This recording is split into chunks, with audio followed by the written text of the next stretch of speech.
Whether you're making images or videos, whatever it might be, you're in the right place. The Visual Lounge is about to begin live.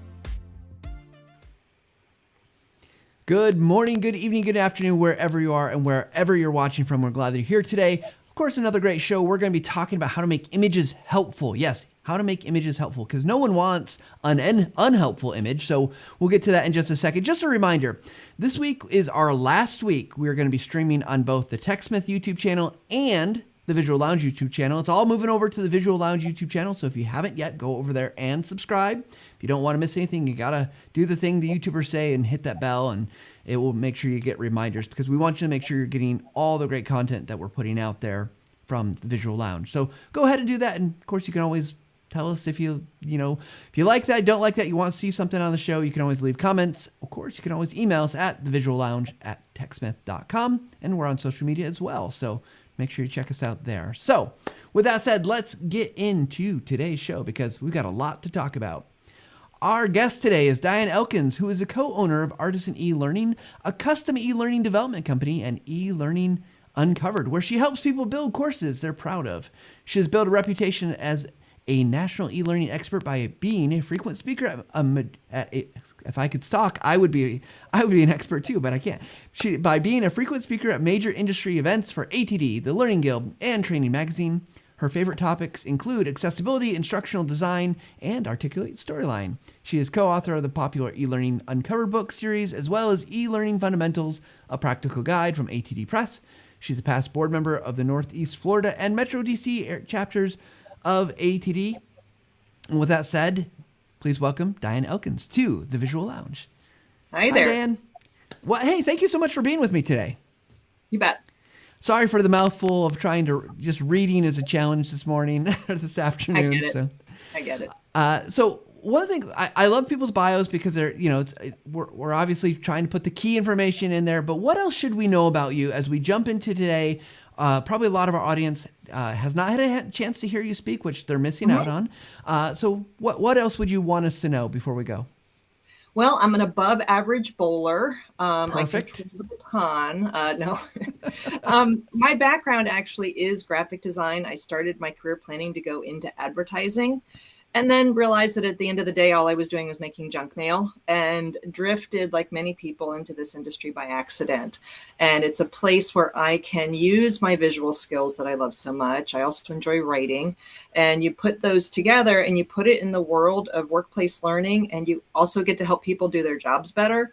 That just seems like a really great mix of the creativity I join and that I enjoy, and the larger purpose that I enjoy.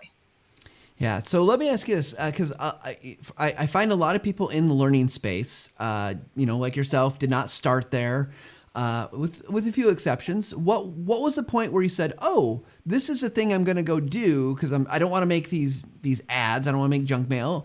What was there a kind of a pivotal moment that led you to create training and learning? Yeah. Well, I started in training by being an expert first. So I took a little detour to get to advertising, and I started, I opened a resume writing business.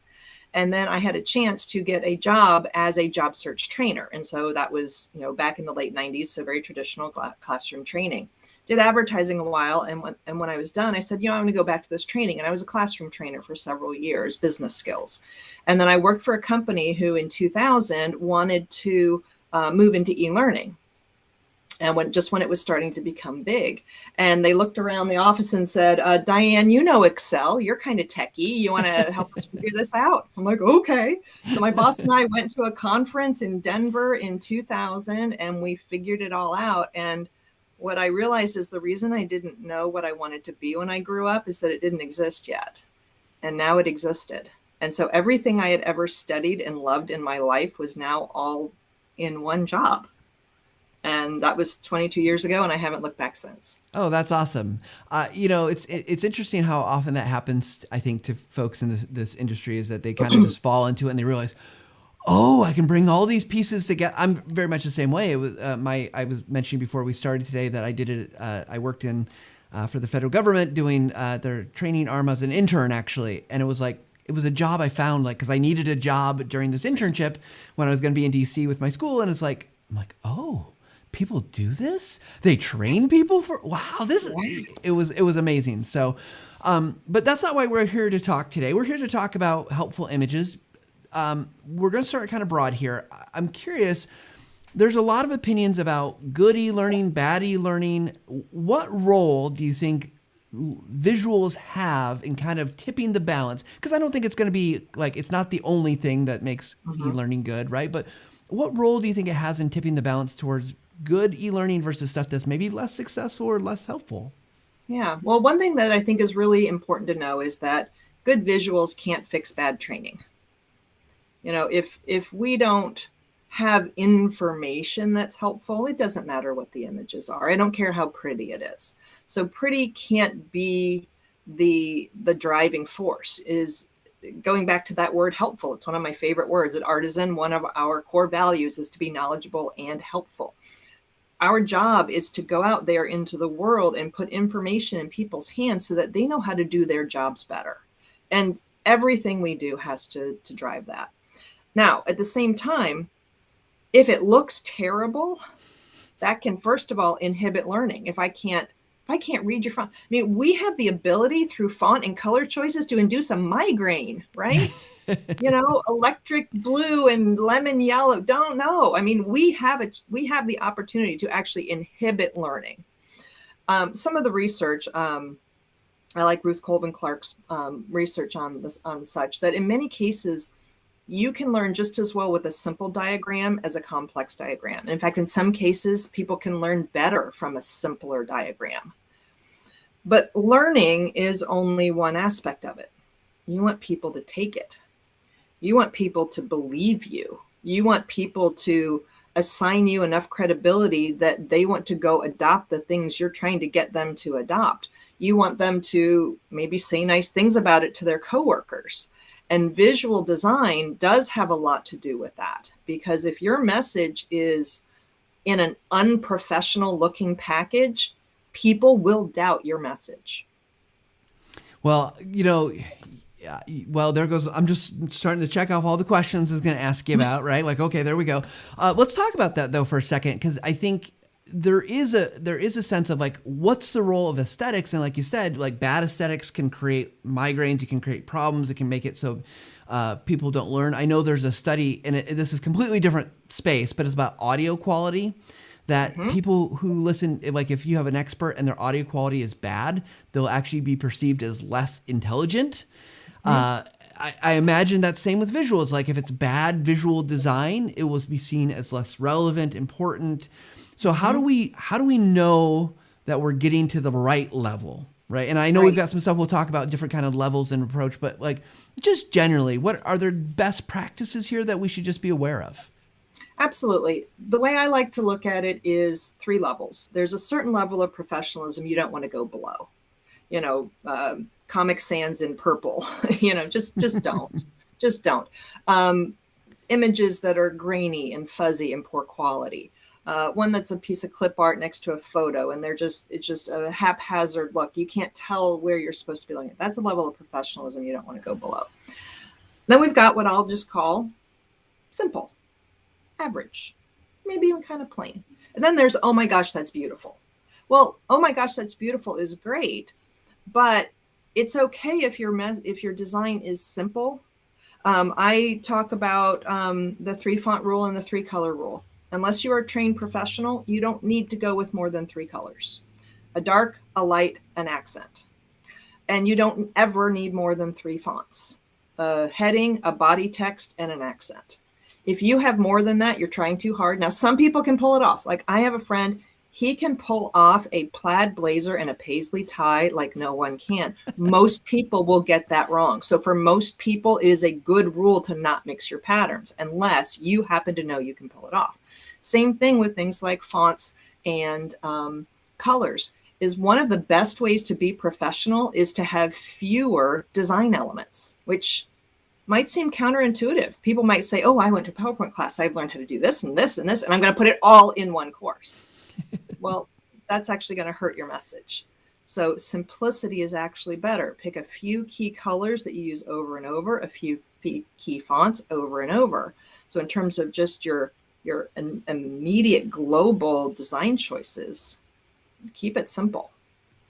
So let me ask you, because I see that a lot with especially beginner designers, instructional designers, but outside of that too, right? It's easy to make that mistake of too much. How do you help pull someone back from that? What would you say to someone if I'm making that vital mistake? Because it feels good to use lots of stuff I know, right? Mm-hmm. So how do you help talk somebody about off the ledge before they make that, leap into the, oh my gosh, it's too much?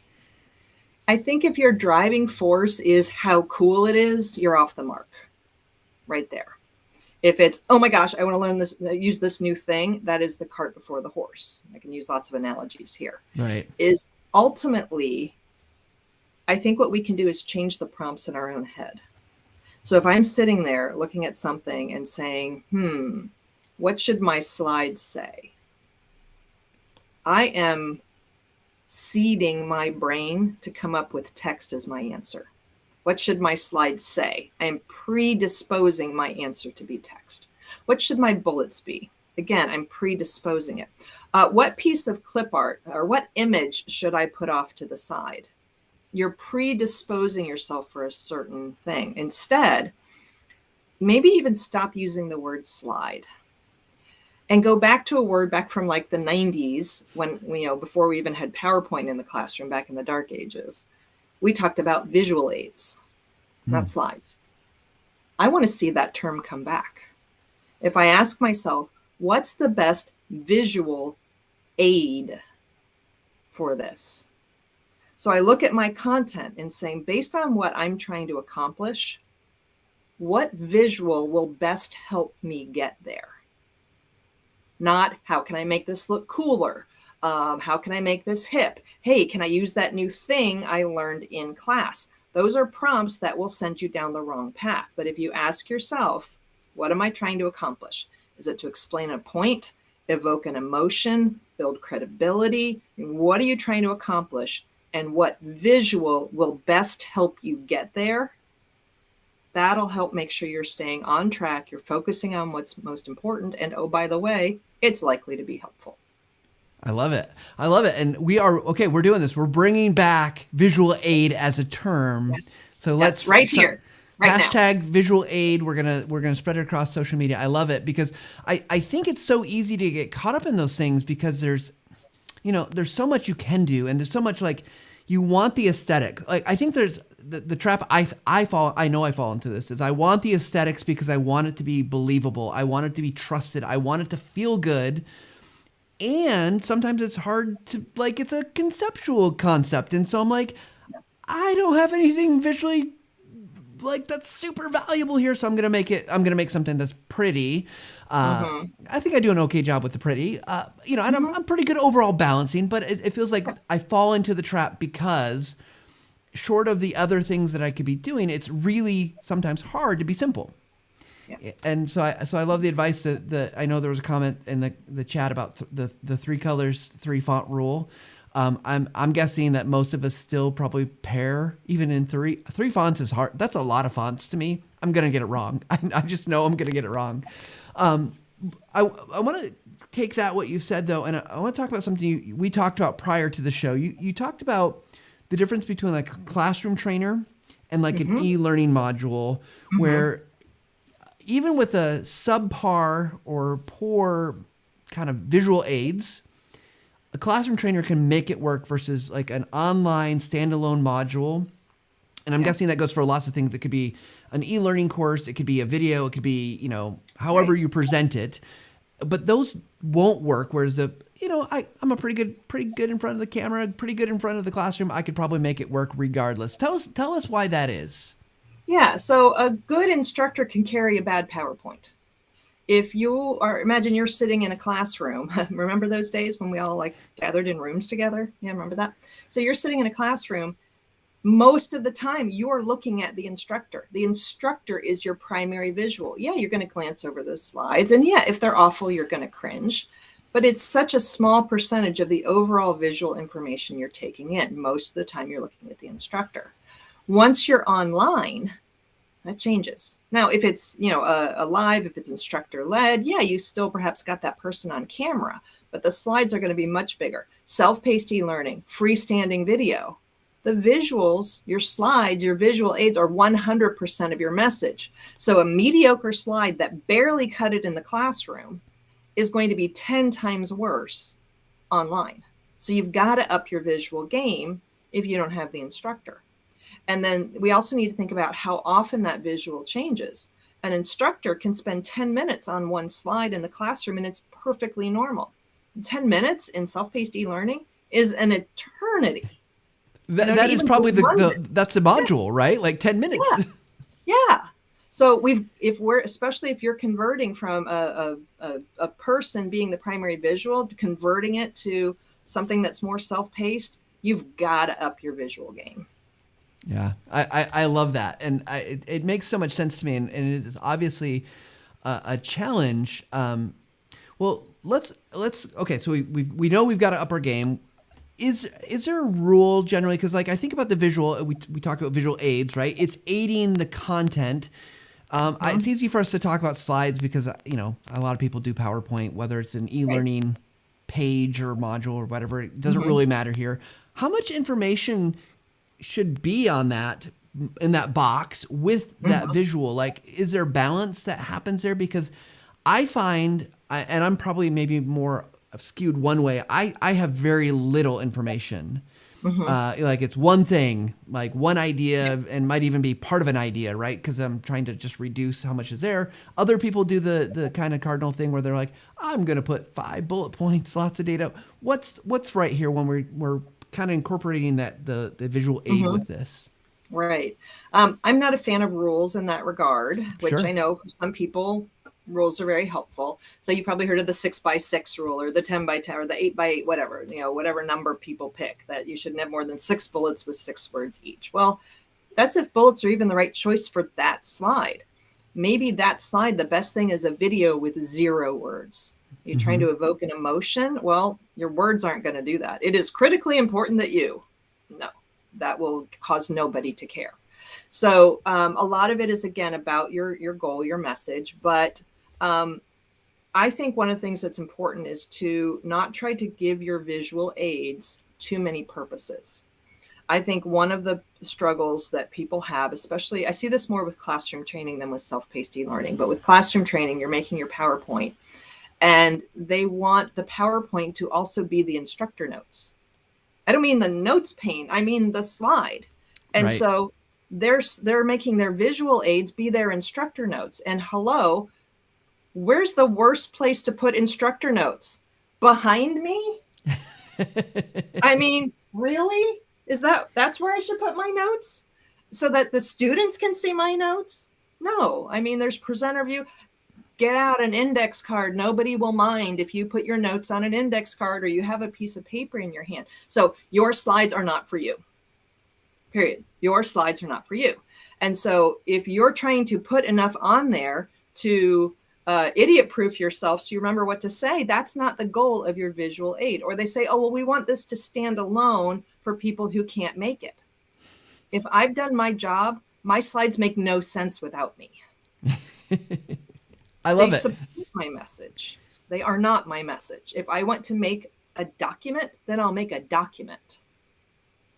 Yeah. I love that advice because I'm pretty sure my slides I've turned into many of these conferences, they're not very good without the presentation part of it. Yes.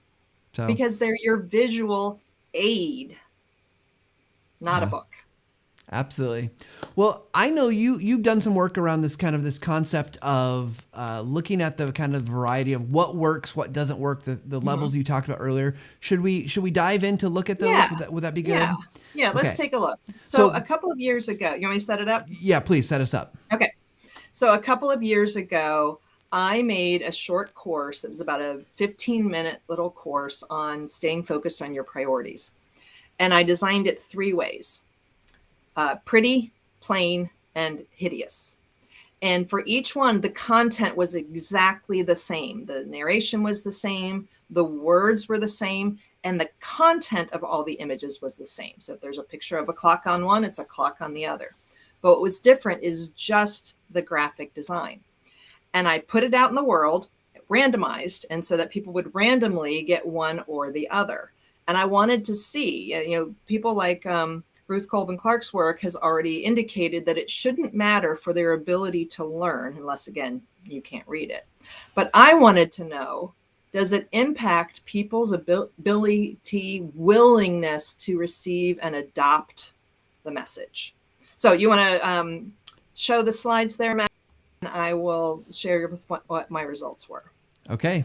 Here we've got got a couple here. Slides here of the pretty. I think I have like 3 or 4 slides I can show you. So there's slide 2. There's, it looks good, Yeah. Okay. So that's basically how they all worked, is for each of the 7 points, there was a teaching slide and then one of these activity slides. So same thing over and over again. Now let's look at the plain version, kind of the average. Yeah. So it's very similar in concept, but I would bet most people out there in the business world could say, yeah, I could make that. I could pull that off. It's not fancy. Nobody's going to win an award from it. Nobody's going to put it up on their refrigerator because they're so proud of it, but it's fine. It's perfectly fine. Okay. Let's show them the ugly. Are you ready? Because I don't know. I don't know if I'm ready. Oh, yeah. Oh, that's painful. Yeah, there's our menu. Somebody wanted to use every tool in their toolbox. Got lots of color options. Yeah. Oh, isn't it gorgeous? Yes. Oh, stock photos. Easy Those are fun. Graphics. Yes. Brush font. Oh, yeah. That's easy to read, isn't it? So when I was making this course and making the ugly version, I was thinking, Diane, you've gone too far.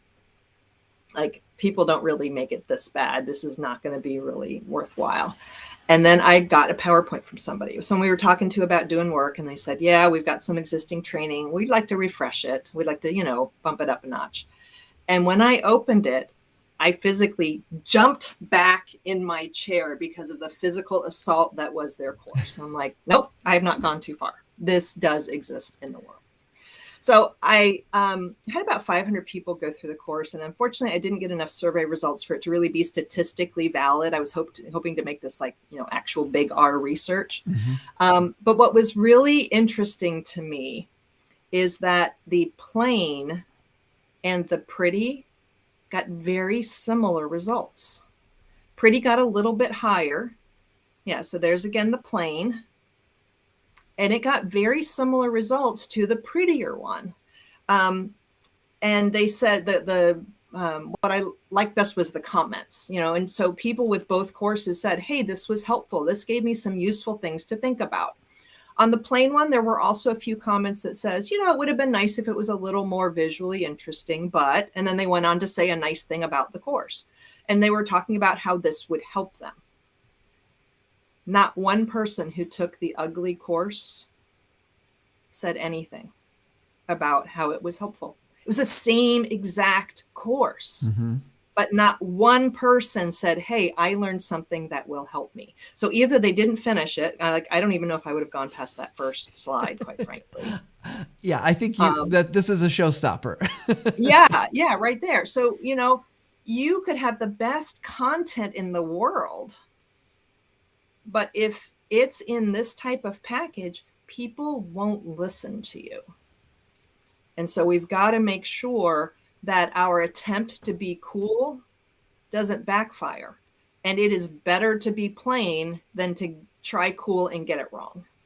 Yeah, and real quick, Diane, what I want to do is I want to try to describe this visually for anyone who's listening to the audio portion of this later. Sure. So you imagine a slide with a striped background, multiple different types of visuals that are images, fonts, or images like graphics that are different types and styles and colors, blurry pictures, a very cursive font, which is wow. And so you really have to go check it out on our YouTube channel, The Visual Lounge on YouTube, if you want to get the full picture of it if you're listening to this, but you don't need to see it to imagine it's pretty bad.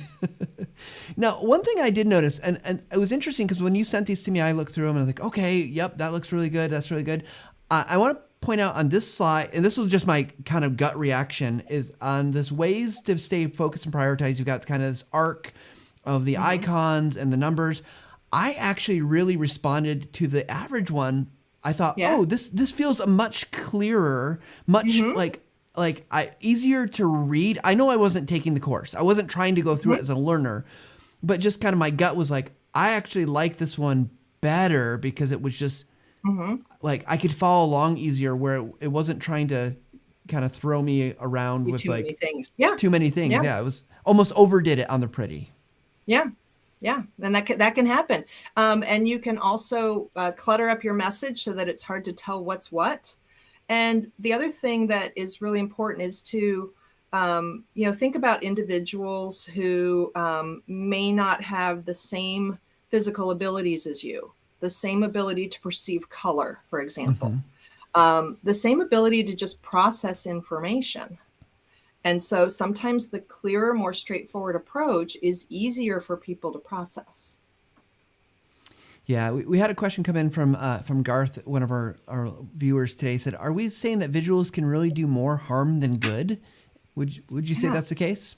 They can. From a couple of perspectives. One is it can be hard to read. It can be distracting. It can be irrelevant. There's a lot of things that can go wrong with it. So, Patti Shank just did a really great article on when it is and isn't appropriate to use graphics. And I won't remember the official 3 words, so we're just going to have to, but basically using my words, I apologize, Patty. You have your helpful graphics, meaning they aid in learning. Then you have your basically kind of neutral graphic. It might be decorative, but it's not causing any harm. But then you can have, I think the word is like seductive graphics, where it gets you sucked in to something that is irrelevant.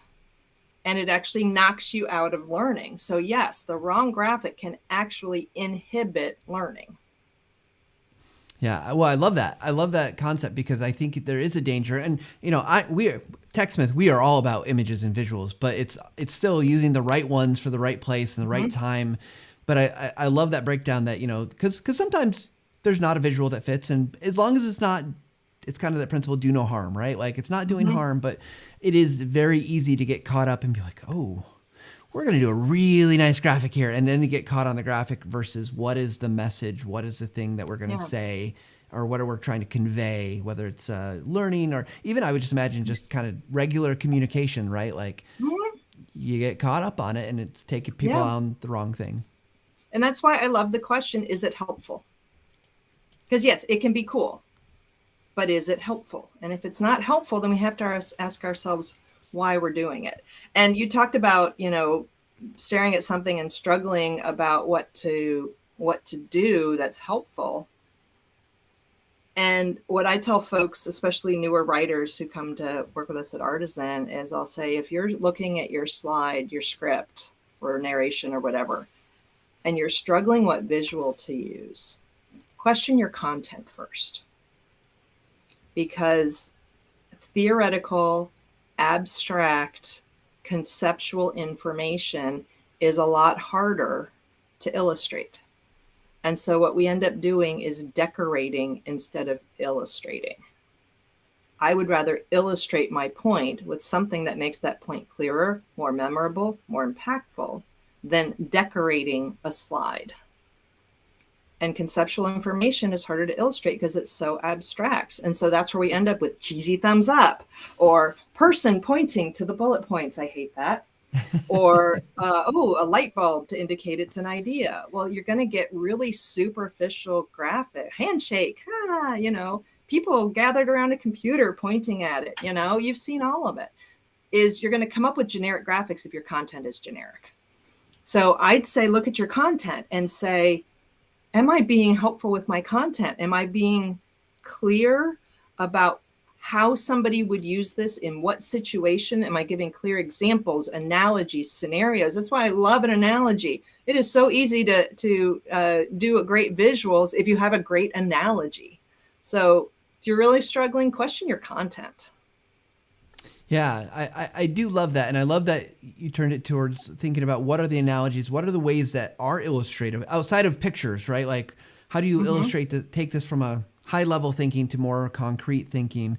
But that's a Yeah. real challenge for a lot of us, right? Because we do have Mm-hmm. conceptual things that we have to convey.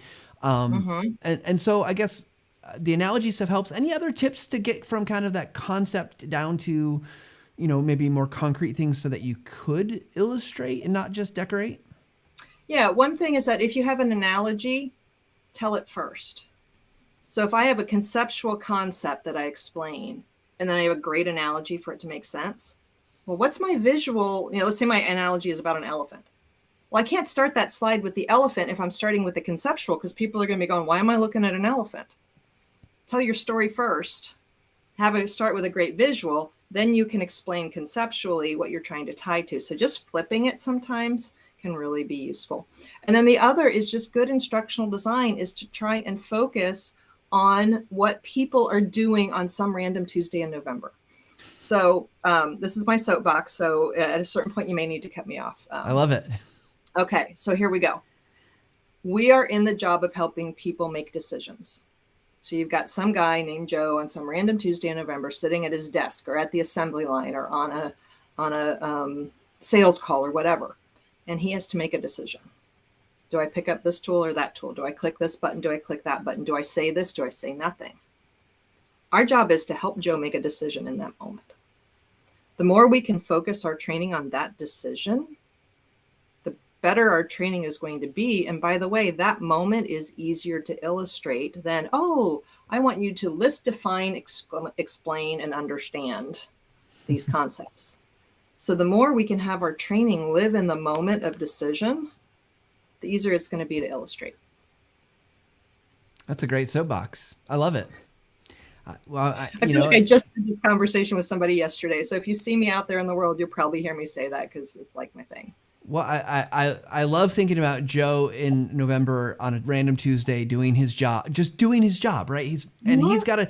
We're providing for something for him, and at TechSmith we've been talking a lot, kind of broader about communication, not just training, but it's like in any communication with visuals, right? Like, what's gonna really make it relevant to Joe? And so I want to go to a question that was asked in the chat that I think is James is asking, in choosing visual aids, is the content or the audience more important? I think I know my answer, but I think it's kind of similar thing, right? You just sort of answered it.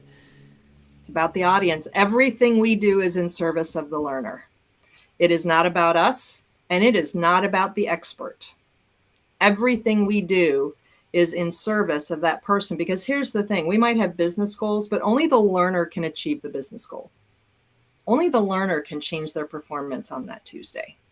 And so everything needs to be in service of what is going to help that person understand, retain, remember, and care about your content.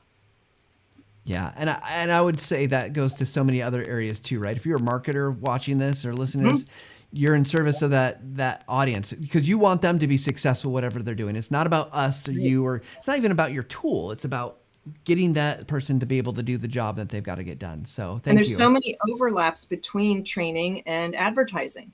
Advertising is also about getting you to make a decision. Now, it usually involves your checkbook. But yeah, they're trying to get you to make a decision at a certain point in time. And we're doing the same thing. We're trying to get people to make a decision a certain way at a certain point in time. Yeah. I want to go back real quick because Jane Davids was asking the 3 words. It was instructive, decorative, and seductive. Seductive, yes. And again, these are not the official researchy words. And Matt, if I get you the link to Patty's article, I assume you can put it in the comments or whatever, and it can look. Yeah. It was a great article.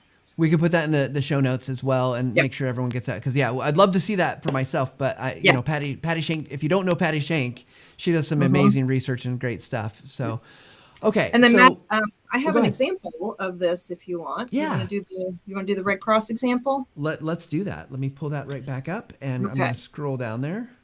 Okay.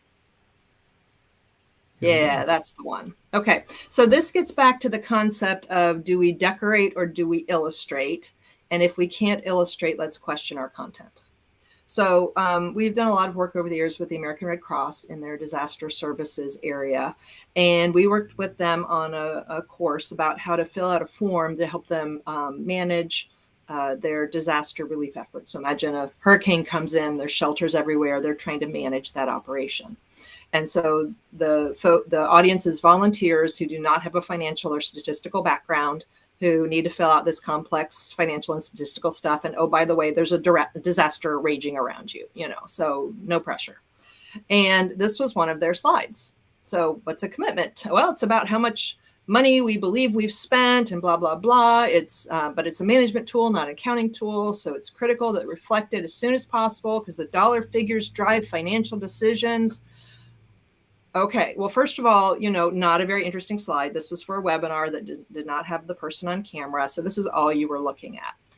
And the guy who put it together was just such a great person who was so passionate about how the power of data can really help change people's lives. But he didn't know the right way to get that message out. Fortunately, he knew it. My job's harder when my client doesn't know their baby is ugly. He knew his baby was ugly and he didn't know what to do about it. So he knew this wasn't right. So it's not like I'm picking on somebody behind their back. We were in on this together. And so I could just decorate this slide. So you want to show the next one? Yeah. I could just decorate it. I mean, that's a prettier version, right? Mm-hmm. Yeah. But have I added any value?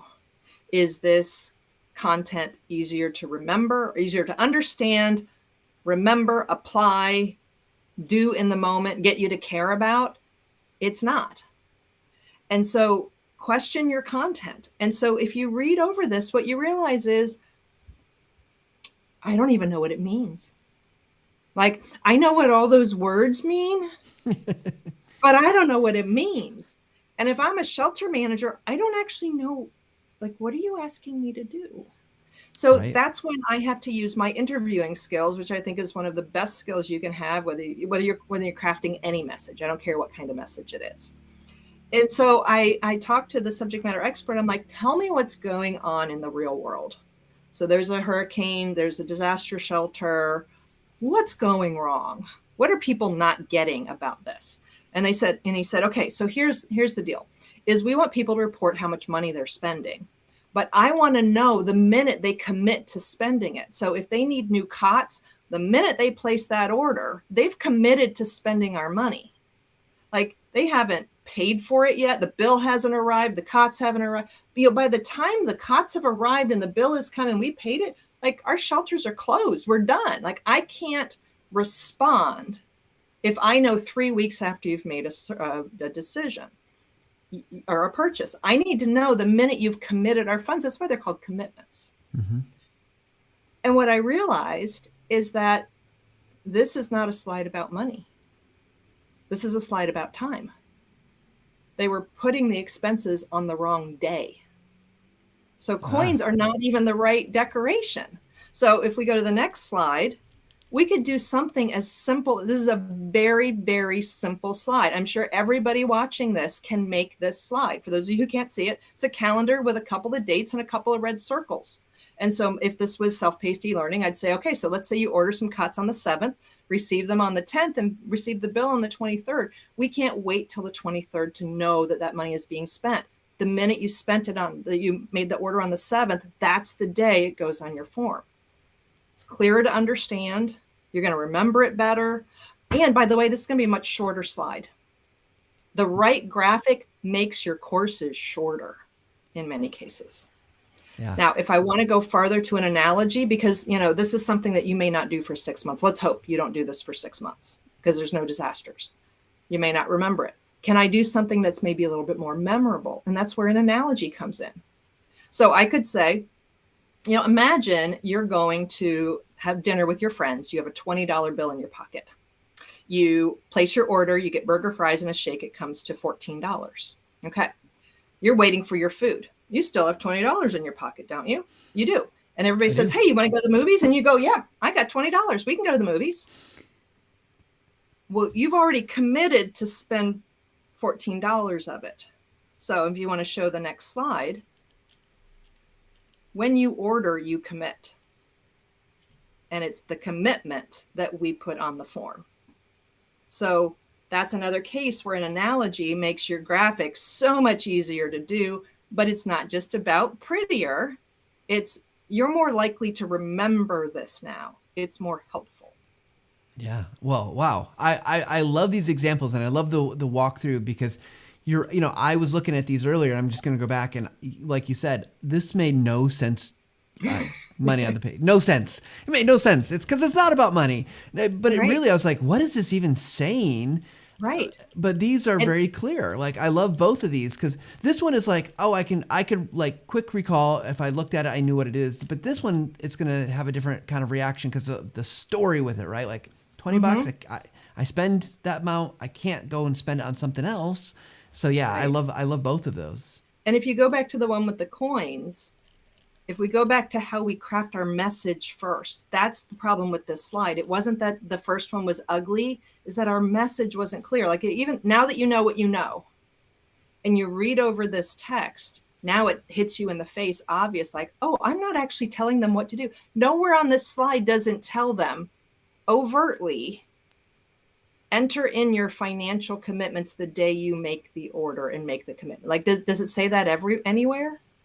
Yeah. No.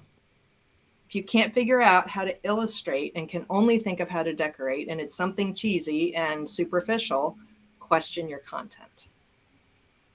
Yeah. Just so you know, a couple things here. We got the link to Patti Shank's article. It's been awesome. Put into the chat. So we'll also put that throughout the show notes and things like that.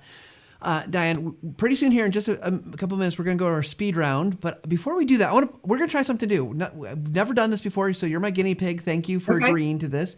We're going to do something called, let's see, or can we fix it now?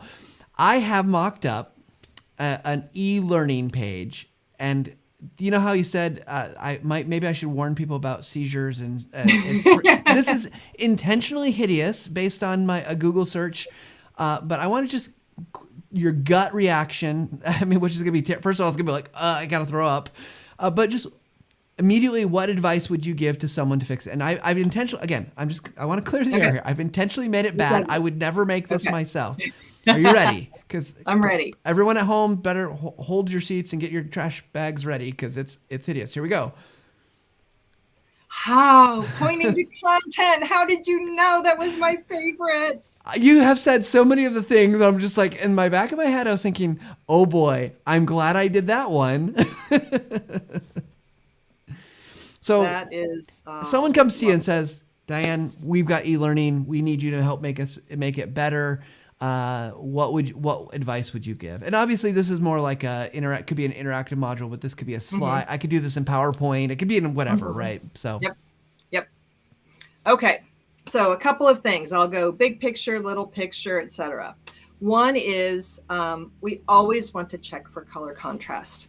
Color contrast is one of the best ways to make our communications more accessible to individuals with disabilities. So I can tell you right now that white on orange does not meet the minimum required color contrast. I did a short video for ATD, their toolbox tips series, on how to check for color contrast and what the preferred thresholds are. So I can make sure I can get that to you as well, Matt. But that is such an easy, quick thing to do to be more inclusive with your content. And then we have the word resources up there at the top. I took a whole semester of typography in college and liked it, and a semester of calligraphy. And I would have gotten an F for that, because you don't ever want to use all caps in what's called an ornamental. So that's considered a swash italic. So the little swish on the R and the E and the S is generally all caps are harder for people to read who have information processing. So the whole thing is in all caps. I would reserve all caps for a few words here and there, just for emphasis. So one of the other things we learn in design school is when you emphasize everything, you've emphasized nothing. So you want to use your emphasis sparingly. So I'd be careful about using all caps, and especially if it's an ornamental. Most ornamental fonts, Old English is another one, which you probably shouldn't be using in e-learning, but they're, certificate of completion or whatever, never, ever, ever in all caps. I think this is a great opportunity to use the 3-color rule. Now we have 4. If you're going to use 3, again, I would recommend a dark, a light, and an accent, not 3 in-your-face colors. So, could you use that green and that pink? Well, you might. There's a national sorority that has that very similar to that pink and green colors. And, if this is for them, then you would absolutely use it.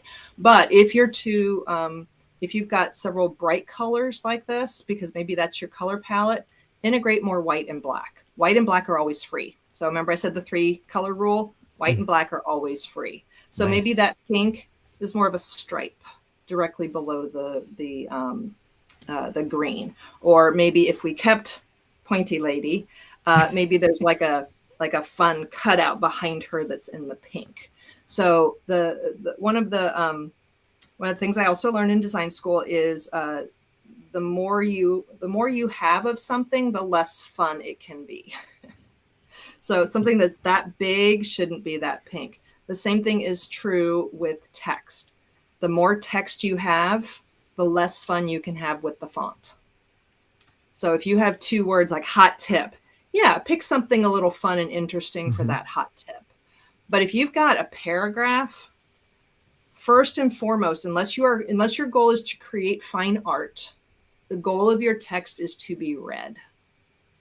And so if you do things that keep it from being read and using a complicated font on a larger passage, it's going to eliminate the effectiveness of your message.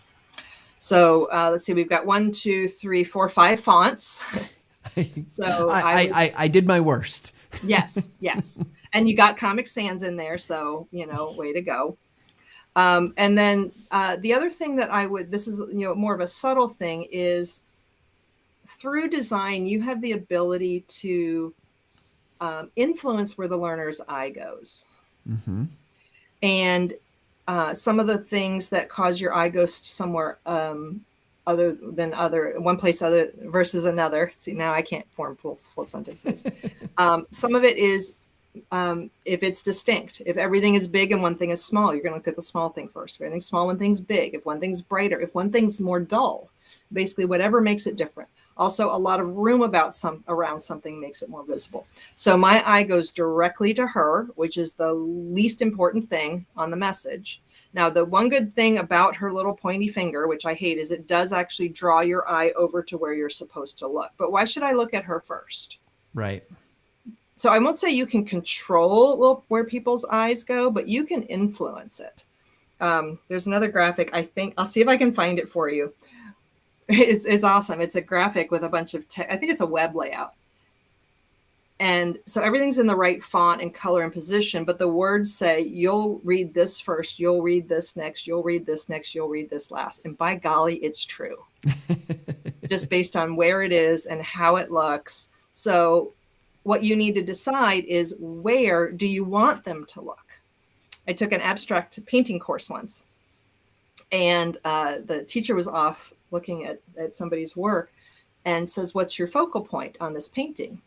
And she says, right here. And he says, okay, what's going to make me look there? Okay. And then where did they go next? So on this slide, I don't know where to go next. Like it's so disjointed. I'm just going to be bouncing around and probably won't end up reading it as a result. Yeah. Well, we could look at that all day because there's probably a million other problems, but I want to kind of keep things moving here. But thank you for that, because I think what that did, I love that it brought back some of the things we talked about earlier, some of the kind of those rules, kind of see them in action, and that it hurt my soul a little bit to make that. Just I want everybody to know it's pretty bad. That there's some funny comments in the chat about Pepto-Bismol, and pink and green are probably not the right color combination. Lots of reasons it was bad. However, Diane, we're going to move on and go quickly through our speedrun questions. So here we go. Okay, I'm ready.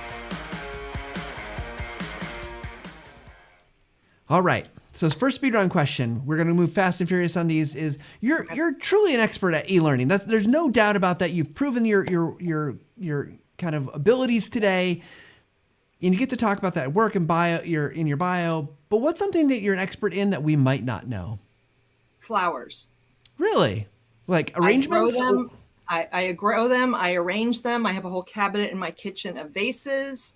I grow about 50 varieties of flowers. I could talk your ear off. Oh, that is awesome. That's great. And next time I'm with you, I'll have to ask you about flowers because I Okay, can't. only if you want me to talk for an hour. So be careful. Yeah, well, that's the next podcast Tech Smith is making. We're going to only talk about florals and vegetation. So, next speed round question. What's a piece of advice you'd give everyone looking to design learning content that you want them to know that maybe we haven't talked about today? It doesn't have to be about visuals. So, best advice you can give us. Best advice. Go check out Cathy Moore's action mapping process. It is one of the best ways, in my opinion, to stay really focused on that Joe on some random Tuesday in November. Those are my words, not hers. But it's just a very elegant process for making sure you're focused on what people need to do instead of just filling their heads with information that they may or may not know what to do with. Perfect. I love it. So Cathy Moore's action mapping. Action mapping. Okay, yeah, go check it out. Okay, question 3. There's only 2 questions left. So question 3, where do you go for inspiration? Obviously, you're in a creative kind of industry job. You've got to have lots of ideas. How do you keep the kind of the creative well filled, if you will? Good question. One is I go to a lot of conferences. So that's great. Learning Guild, ATD, Training Magazine has a lot of good stuff. So many webinars. I find a lot of my inspiration from LinkedIn. So connecting with people like Patti Shank, that's how I found out about her article. So LinkedIn is where I see people who post things that influence them. And so that helps. When I was newer to e-learning, one of the things that really helped was getting my hands on as many examples as I could. Yeah. And so doing a search for people's online portfolios, companies, like Artisan has an online portfolio. Go check it out. Go look at some of the examples. The Articulate community has their e-learning examples page, their e-learning challenges page. The Learning Guild has an event called Demo Fest. If you can go in person, that's great. If not, the winners of that event have a free webinar so you can see it. So get out there and just see as much as you can. Yeah, I love that idea because it really is. It's amazing what people are creating, what they're able to do, and it is definitely a place. Because I'm a firm believer of great art. It's what Steve Jobs stole from Picasso. Great artists or bad artists copy, great artists steal, and there is no shame in taking people's good ideas in the industry as long as you're not blatantly ripping it off and calling it your own. But taking their ideas, making it your own is I am really good. Fan of borrowing inspiration. Absolutely. All right, our last question for today, and we just warn people it is the hardest question that at least that's what our guests tell us, because mostly it puts them on the spot and they're like, I don't know, do I really want to answer this question? It's what's a question you'd like to ask me? Oh, what's a question I would like to ask you? Okay, so in the role at the beginning of the session, you had the bits about your Audiate program, the audio editing. So if I understand from the little bit I saw there, it's one where you can text edit your audio. So you select the words in it, which is awesome. So I've used a program called Descript that does that as well. That one also lets me do a text-to-speech profile of my own voice. Is that something that Audiate has as well? So if you're talking about to be able to replace your voice, like we do not have that right now. Okay. Definitely something, I don't know if we'll have that ever, but it does do the speech to text. So if you're talking, it will transcribe as you go. Yes. And looking ahead, eventually we'll get integration so that if you're working in Camtasia, that those will go back and forth so that the edits you make in your text will appear in Camtasia and you'll be able to. And we've got some other stuff to do audio sweetening. So a little different than Descript, but very awesome. Similar concepts. So our benefit. So for anybody who doesn't know what I'm talking about is you record your audio, and if you've ever done any audio editing, you're like, okay, I got to take out part of it. And then you got to look at the squiggle and go, wait, where did that start? Oh, wait, where did that? No, wait, where did that? No, here. Oh, instead, it transcribes it all, and you just select the words, and it finds the part of the text to pull out.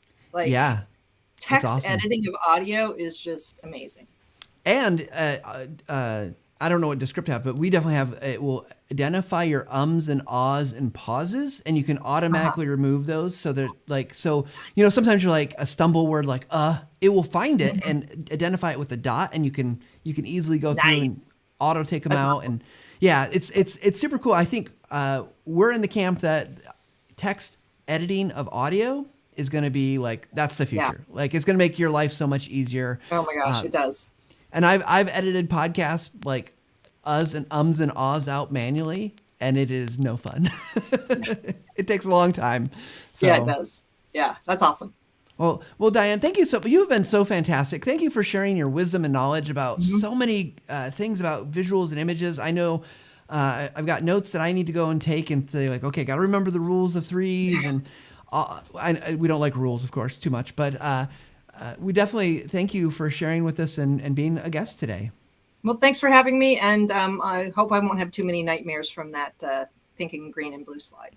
I hope not. So if anyone wants to connect with you or follow you or get inspiration from you, where should they look? 3 places I would say. One is follow me on LinkedIn. The other is I contribute to 2 blogs. One is at artisanelearning.com, and the other is elearninguncovered.com. So Artisan eLearning is more at the decision maker level, and eLearning Uncovered is more at the in the trenches, making those slides happen level. Awesome. Well, thank you again for being with us today. You bet. So thanks, everybody. We want to thank Diane. She's so fantastic. Isn't that great? Hopefully you've got wonderful information out of this. You're listening to it and thinking about how you can make your images more impactful, more meaningful, more helpful to your end audience. With that said, don't forget, we are only going to be live on the YouTube channel. That's the Visual Lounge channel. We will not be on the Textman channel. We'll still point to it there occasionally, but go over to the Visual Lounge. Make sure you subscribe, hit the bell, or if you're listening to podcasts, make sure you put it into your podcast tool of choice. We're on all of them that you can find. You can even ask your smart speaker to play it for you if you really need to go to sleep or something at night. But we're just so grateful for all of our great, wonderful guests that join us. We're grateful for our audience that joins us live and asks fantastic questions, and for you for just tuning in and listening. So don't forget, wherever you are, whatever you're doing, make sure you take a little bit of time and level up every single day. Thanks, everybody. We will see you guys next week.